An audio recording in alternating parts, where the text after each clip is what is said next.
Hey guys, this is my first makeup video. I just did kind of like a festival inspired look. So I hope you guys like it. If you have any feedback or comments or anything like that, please leave them below. Thanks. All right, let's jump into this. So first I'm just using a primer on my eyes. I'm gonna list all the products and everything like that below so you guys can see exactly what it is. But I'm just using my finger to kind of pat it all over the lid. This is just going to help make sure that your eyeshadow shows up, sticks, and doesn't get all creasy and gross. Then I'm going to take a translucent powder. This is just an e.l.f. one. In this part of the video, I couldn't figure out how to do like the hand behind the thing to get it to focus. So you're going to see me jacking around with that a little bit. And as you can see, my cat is driving me nuts. So I like to do a translucent powder on top just because I feel like it'll help your shadow blend out easier.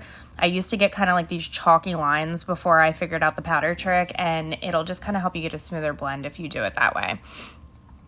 So this is one of my favorite palettes. This is the Morphe palette by James Charles. It just has a lot of fun colors in here. It's got your neutrals and then your more colorful, summery colors. So I'm just going in with like a electric blue, kind of lightly buffing it out right into the crease.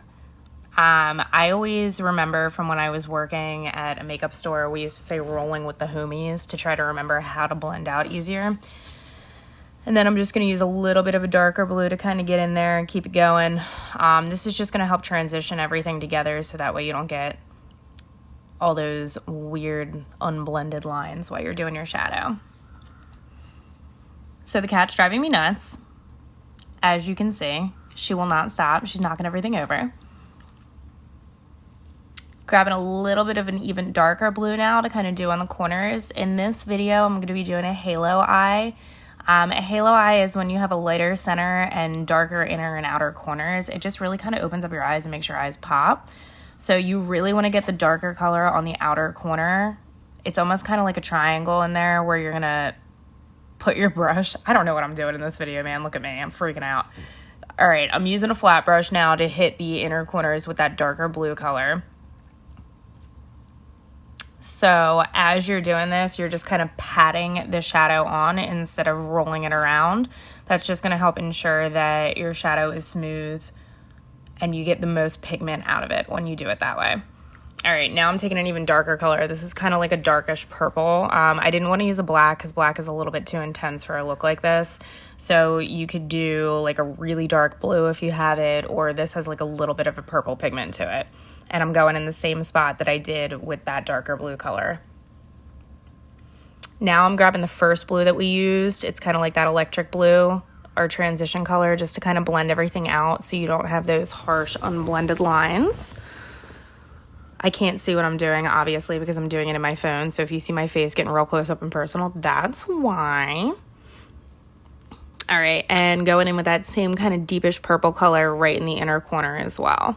And just patting her on.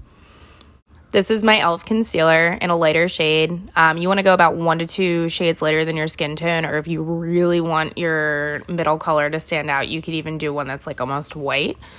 And I'm just using a flat brush to pat that all over the lid on the middle part. So kind of, you want to use it like where it's going to connect with the darker colors.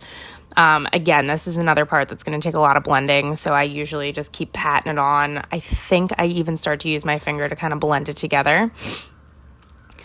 I don't powder after I do this part because whatever shadow I'm going to use in the center, I really want to stand out, and as soon as that powder hits the lighter part of the eye, it's going to kind of grab onto it and stand out a little bit more.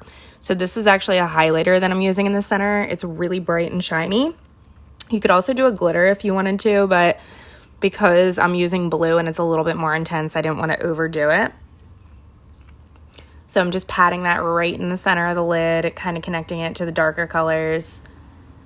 And it's going to kind of open up your eyes and make them look a lot bigger and brighter.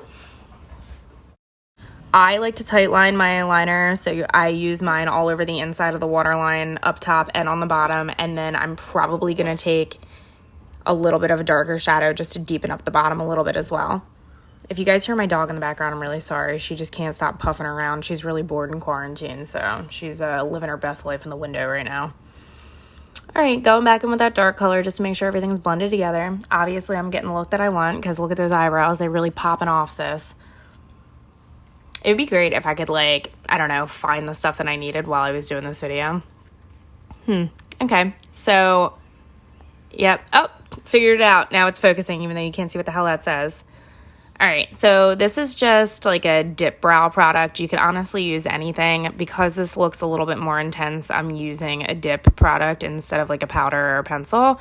I just kind of wanted my brows a little bit more defined. And since we're in quarantine, I have not waxed my brows in like, I don't know, over a month or two. So they're getting real rickety looking. And I feel like if you do a little bit more of an intense brow, it can kind of hide those crazy under hairs. You can't see them too well in the video, but I'm telling you, I'm like woofing right now, ladies. It's getting pretty gross. So for my brows, I'm just kind of following the natural shape of my brow. I like to do my tails a little bit darker and then kind of have it gradually go a little bit lighter on the inside, so I don't do too much on the inner corners. All right, there we go. Look at me. She's getting there. Whew. You want to brush those suckers out so you don't have a lot of product stuck in there because that ain't going to be cute. You're going to look like you have cartoon animated eyebrows. You don't want that. This is not Charlie Brown, okay? Look, I'm rubbing my head. Look how red I get. As soon as I start trying to rub whatever the hell black stuff I had on there, my whole forehead starts to get red. All right, so now I'm doing concealer under my brows. I'm trying to hide my ugly dark hairs from not waxing. This is a little trick that a lot of people use just to kind of make them look like they're done when they're not. And I'm just going around. The forehead on the top isn't too bad as far as blending goes because you're going to use foundation to kind of blend that in anyway. And then I just kind of lift up my brow and blend it as much as possible underneath because you don't want to have a harsh line there.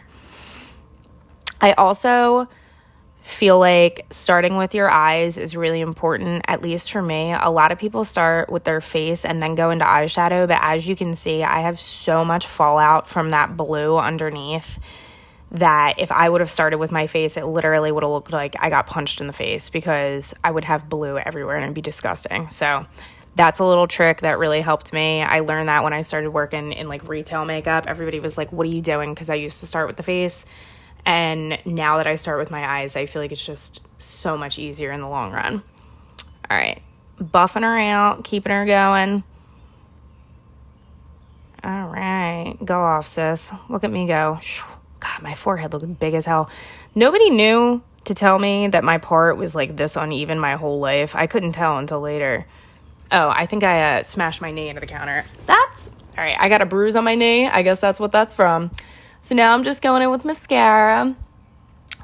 This mascara is one of my favorites. It's $5. It's called Essence, and it's kind of like a dupe for the MAC in Extreme Dimension. That's like, I don't even know what it is right now, $22, something like that. It works exactly the same. The brush looks exactly the same, and it's $20 cheaper, so highly recommend.